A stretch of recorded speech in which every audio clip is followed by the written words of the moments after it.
Hi, Anthony and Tara. I would like to thank you for choosing me to help you with your finances. Over the next couple weeks, we will be evaluating many things like your goals. From there, I will make recommendations to help you improve from where you are currently. To begin, let's go over some of your case facts. Anthony and Tara Benson have been married for 25 years.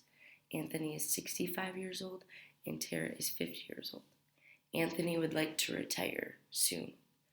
They have three children together: Nicole, who is 23, Ryan, 21, and Danielle, 5.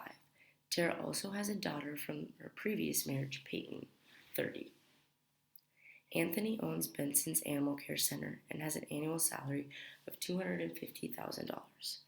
Tara is a CPA with an annual salary of $50,000. Anthony has a profit sharing plan and a money purchase pension plan that are a combined balance of $1,350,000 and also has an IRA worth $30,000.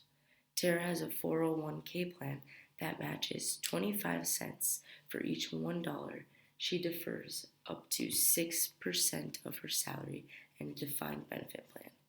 Anthony and Tara have an end goal of wanting to retire together. To begin, let's just go over some of your strengths and weaknesses. So, your strengths. As a couple, your cash reserve is around 42 months, which is really well.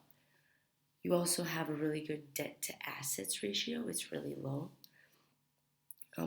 Your investments assets to gross income was another really good ratio. Overall, most of your ratios were extremely well. I didn't notice anything too bad in there. Your weaknesses: once Anthony retires, there is a lack of a health insurance plan. Just because of your age gap is that you both want to retire at the same time. And then the last weakness is your monthly savings compared to your monthly gross income. It meets the ratio that we want, but for your income, it just appears a bit low. Tara, you have what is called a defined benefit plan, and this falls under a wider category of what is called a qualified plan. Therefore, the entities that oversee your plan are the Internal Revenue Service, the IRS, the Employee Retirement Income Security Act, the ERISA, the Pension Benefit Guaranty Corporation, and the Department of Labor. Just so you can understand a little more what I'm talking about, I am going to describe the three different categories of retirement plans. So there's a qualified plan, a tax-advantaged plan, and a non-qualified plan. A qualified plan is a plan that is regulated by entities but allows investment income to accumulate tax-deferred. By meeting the requirements that these entities provide, which would be some of the entities that I described in the slide right before this. They give tax advantages like being able to deduct contributions made to the plan. It also allows for immediate employer deduction and employee deferral of tax on earnings. They are taxed as ordinary income, and some tax reduction options are available, and there is no discrimination against any employees within a qualified plan. The next type of plan is a tax advantage plan, and these are extremely similar to qualified plans. They're just a little bit different when it comes to the tax deferred earnings, and they have a possible pre-tax or tax deductible contributions. And the last plan is the non-qualified plan. The non-qualified plan is much more relaxed compared to the qualified plans. There's less rules and regulations, and those entities don't look over this plan. These plans are normally used for high valued employees. One benefit that comes from these plans is that they do not have to meet a non discrimination requirement like the qualified plans. Like I said, it doesn't have requirements from entities like the ERISA. The benefits and the contributions are not limited, and it allows for postponed employer deduction and possible employee deferral of tax. To go over your plans a little bit, Anthony has a profit sharing plan and a money purchase pension plan, and they both fall under the qualified plans. Anthony also has an IRA, which is a tax advantage plan. Tara, you have a Section 401k plan and a defined benefit plan, which both fall under the qualified plan.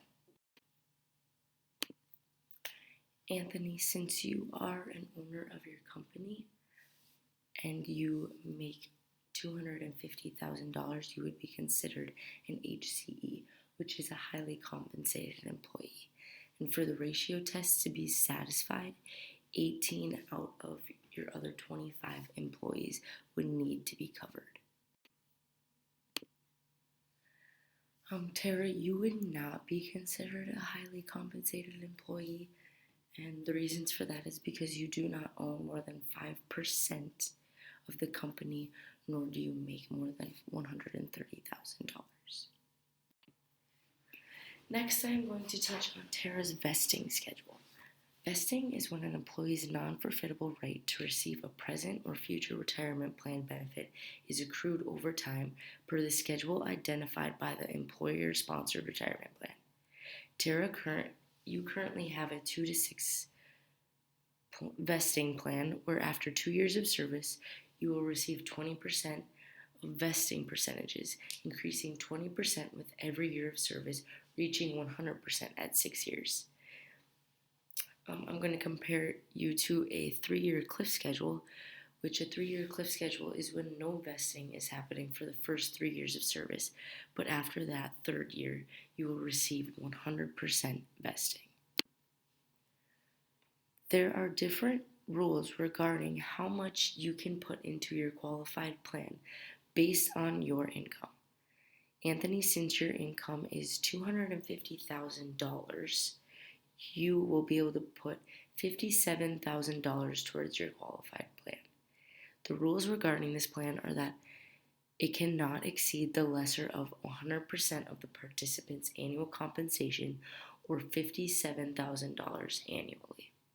Therefore, you will be able to put $57,000 towards your qualified plan. And lastly, we will talk about the integration of Social Security. Anthony, you would benefit a great deal of integrating Social Security benefits. A good portion of Anthony's income would be taxed at a lower rate since the wage base is $137,700. Anything that is made over the $137,000 is taxed at a much lower number. Thank you, Anthony and Tara.